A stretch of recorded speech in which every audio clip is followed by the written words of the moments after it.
আরে অন্ধ নাকি? কি ব্যাপার, আমাকে কেউ ডাকছেন নাকি? আরে আমার নতুন জামাটা নষ্ট হয়ে গেল। আচ্ছা, আমি কি আপনাকে সাহায্য করবো ড্রেস পরিষ্কার করতে? আরে না, আমাকে করতে হবে।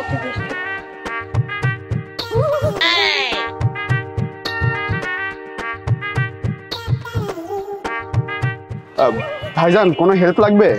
আমাকে আপনার কোনো সাহায্য করতে হবে না, আপনি যা করছিলেন ওটাই গিয়ে করেন, যান বসে থাকেন।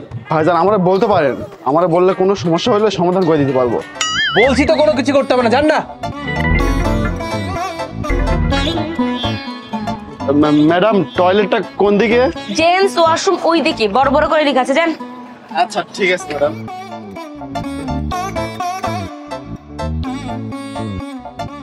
সবকিছু চেক করা শেষ?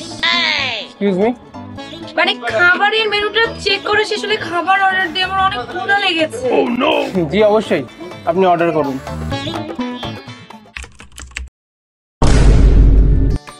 কফি আর কি খাবো? আপনি জানেন এই রেস্টুরেন্টে এক একটা কোক 150 টাকা করে বিক্রি করা হয়, এমআরপির বেশি মূল্যে।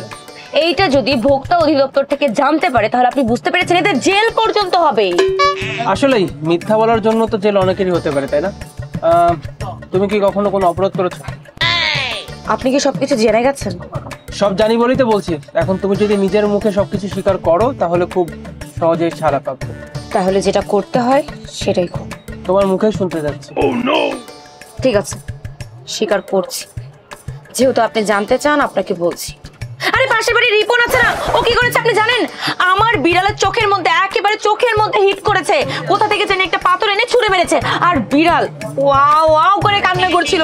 আপনি বুঝতে পারছেন আমার বাচ্চাটার কি অবস্থা হয়ে গিয়েছিল? আর তারপর আমি কিন্তু দমে থাকিনি, আমার ওয়ার্ড্রোবের সব থেকে দামি 6 নাম্বার পেয়ারের জুতোটা আমি ওর মাথার উপর ছুঁড়ে মেরেছি, আর হিল দিয়ে ওর মাথার উপরে একেবারে হিট হয়েছে, আর ওর মাথা দিয়ে একেবারে বেয়ে বেয়ে রক্ত পড়তেছিল। আর ওর বাবা পুলিশের কাছে কমপ্লেইন করছে। আচ্ছা আচ্ছা, ওর একটা কাজিন আছে বাইরে থাকে, আপনি ওর কাজিনটা না তো? আর ওরা রিভেঞ্জ নেওয়ার জন্য আপনাকে পাঠায়নি তো? আরে আমি তো একটা শায়রি মিল করার চেষ্টা করছিলাম, তুমি তো সব উল্টাপাল্টা করে দিলে। ও আল্লাহ, আমি কি বোকা! একটা আননোন মানুষকে গড়গড় করে সব সত্যি বলে দিচ্ছিলাম। এখন যদি আপনি পুলিশের লোক হতেন তাহলে কি হতো? আরে কিন্তু আমি তো পুলিশ না, যদিও আমাকে দেখে পুলিশ মনে হয়, কিন্তু আমি তো পুলিশ না। আর পুলিশ হওয়ার জন্য অনেক ডিসিপ্লিন মেনটেন করতে হয়, অনেক কাজকর্ম করতে হয়, ওগুলো আমাকে এটা সম্ভব না। থ্যাংক গড, এইবারের মতো বেঁচে গেছি। কিন্তু হ্যাঁ, আমি কিন্তু রিপনের কাছে লক্ষ্মী মেয়ের মতো সরি বলে দিয়েছি, যদিও সরি ডিজার্ভ করে না।